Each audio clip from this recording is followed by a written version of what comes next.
Nigeria's 36 state governors have given their overwhelming support for the establishment of the state police in the country. This was as they presented their position reports on the matter at today's National Economic Council meeting, chaired by Vice President Kashim Shettima, with the state governors, deputies, ministers, and some presidential aides in attendance.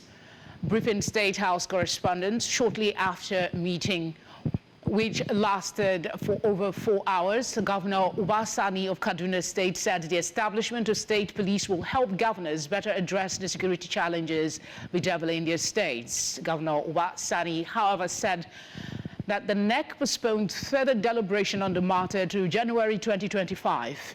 The governor highlighted the pressing need for enhanced security measures, citing ungoverned spaces across the country and a significant shortage of personnel in federal security agencies, including the police and armed forces. He also disclosed that the Secretariat has committed to engaging stakeholders further before the Council's January meeting, where a comprehensive report will be presented. My friends, the media, today, as one of the discussion we had at the level of our NEC meeting, is the update on the creation of state police. As you are aware, there was a submission by states toward the establishment of state police. Today, about 35 states have already made their own submission for the establishment of state police in Nigeria. And I can say here that from what is available, virtually most of the states are in agreement with the establishment of state police in Nigeria. But today the council have decided to step down the discussion until the next council meeting, because we need to come up with a report from the Secretariat. And after the report, there will be deliberation in the next NEC meeting that is likely taking place in January.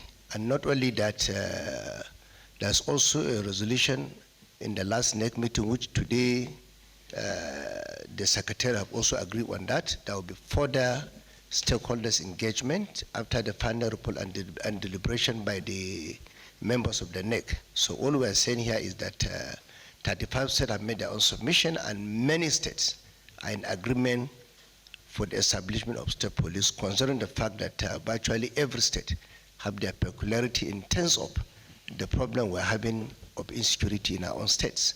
And knowing fully that we have a lot of ungoverned space in Nigeria, and knowing fully also that we have a lot of deficit in terms of number of boots on ground, looking at the fact that a lot of security agencies, the police, the army, and other relevant security agencies have no personnel to cover all the ungoverned space.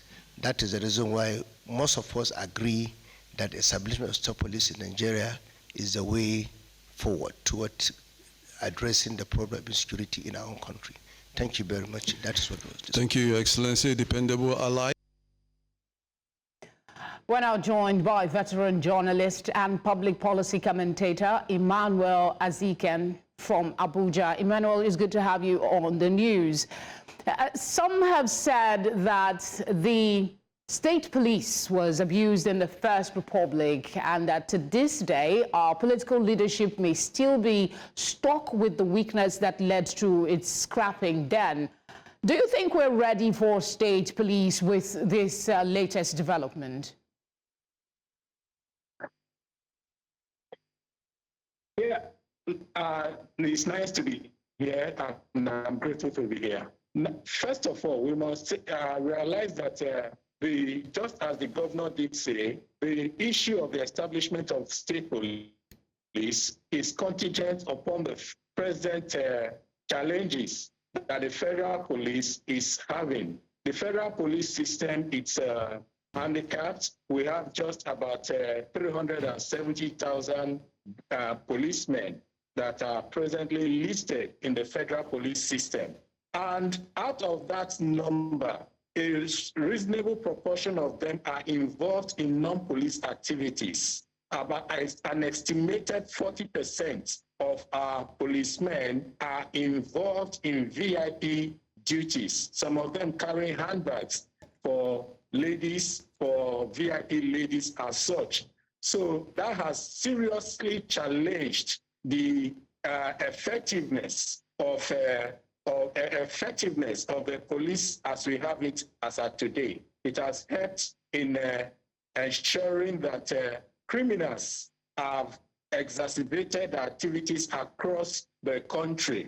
Emmanuel, but how would, because sorry to interject, but how would this actually address that problem? Because before now, we know that states failed to some degree with maintaining state police, and that was among the reasons why it was moved. They can barely manage to pay salaries now. How are we sure that if this responsibility is now moved to them, these things you're highlighting will not be exacerbated? I would like to draw your attention to the fact that state governors presently expend a substantial amount of their undocumented security votes on police infrastructure, police welfare, and other privileges and other provisions for the police. In fact, state governors today virtually spend about, provide at least, I would say in my estimate, about half of the money or the requirements of maintaining the police commands in their respective states. Hello, does that answer your question?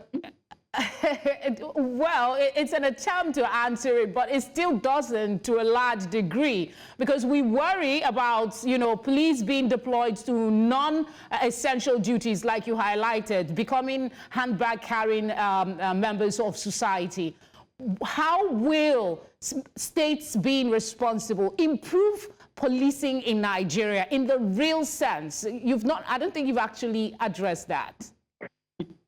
Yes, okay.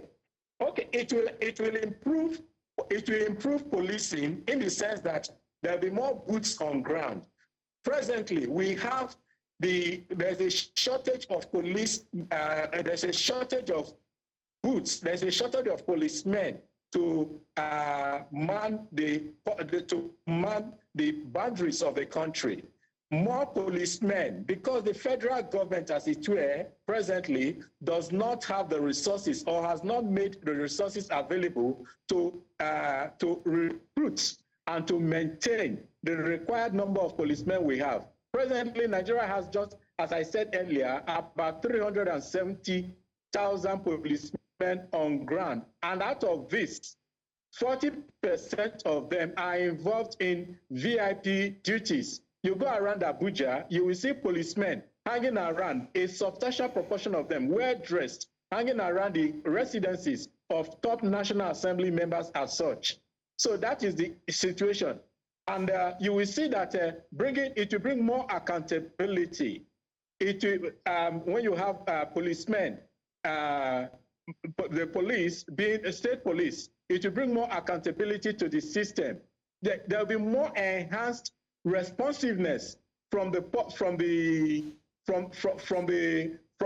grassroots. Presently today, you have, if there's a situation in the police, in a DPO, so probably in a state, in any state, the DPO does not have to report directly to, the state governor cannot bring a DPO under account. But if you have a situation of state police, a DPO can be brought under account by the state governor. But mark you, in as much as we are moving to a state, as this proposal is going, I also have my reservations. I'm not just canvassing for state police. We should decentralize policing across the tiers, across the various levels of governance. We should go down to community policing. We should go down to local government policing, and even where possible, campus policing. Stopping it as state police, I don't think may bring forth the required result. There's a lot of fear, and there's a lot of fear that Nigerians have been having as concerning state police, that state police will be used by governors for their political agenda. Emmanuel, it's safe to say, Emmanuel, it's safe to say that more scrutiny is required before we go ahead with the state policing. Yes. You know, more needs to be in place. Some questions at least answered before we move forward. Thank you, as always, for speaking with us. Okay, thank you. Have a nice You night. too. Thank you. Good night.